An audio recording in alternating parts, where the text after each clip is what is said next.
আসসালামু আলাইকুম এভরিওয়ান, সবাই কেমন আছেন? আশা করি সবাই ভালো আছেন। আমি খুব একটা ভালো নাই, তাই অনেক দিন যাবৎ ভিডিও দিতে পারতেছিলাম না।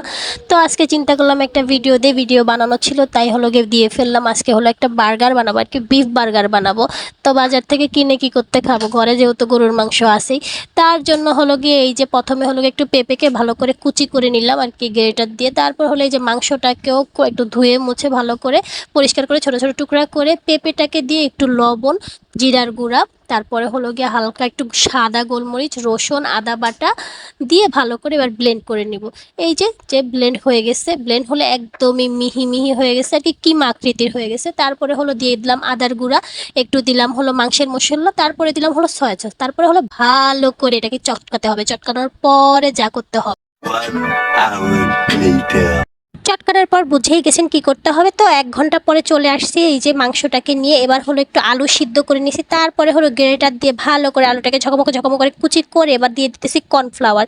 2 চামচ বা 3 চামচ কর্নফ্লাওয়ার দিয়ে এটাকে আবার ভালো করে চটকাতে হবে। চটকা এবার 2 হাতে ভালো করে তেল মালিশ করে এবার হলো বার্গারের পেটির শেপ দিতে হবে। 2 হাতে ভালো করে তেল মালিশ করে চেপে চেপে বার্গারের পেটির শেপ দিলে সুন্দর শেপ তৈরি হয়ে যাবে। তারপরে হলো গিয়ে তেলটাকে গরম করে এটাকে হলো গিয়ে হালকা আঁচে ভাজতে হবে। এবার এই হালকা আঁচে ভাজতে ভাজতে যখন বেশি ব্রাউন ব্রাউন হয়ে যাবে তখন নামাইতে হবে। ব্রাউন ব্রাউন বানাইতে আমি কালা বানালাইছি, সরি। যাই হোক, এরপরেরগুলো ভালো হয়েছিল।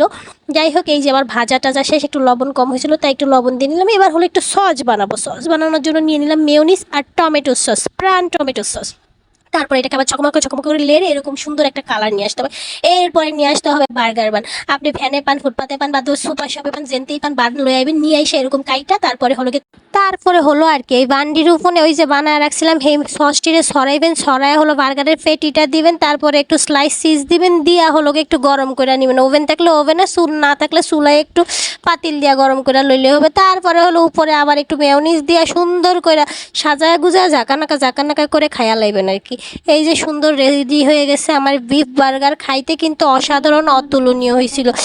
সত্যি কথা কইতাছি, খাইতে কিন্তু খুবই মজা হয়েছিল। বাসায় আপনারা ট্রাই করবেন। ভিডিওটা দেখে লাইক করবেন আর শেয়ার দিবেন। না ভালো লাগলে স্কিপ করে চলে যাবেন। আল্লাহ হাফেজ।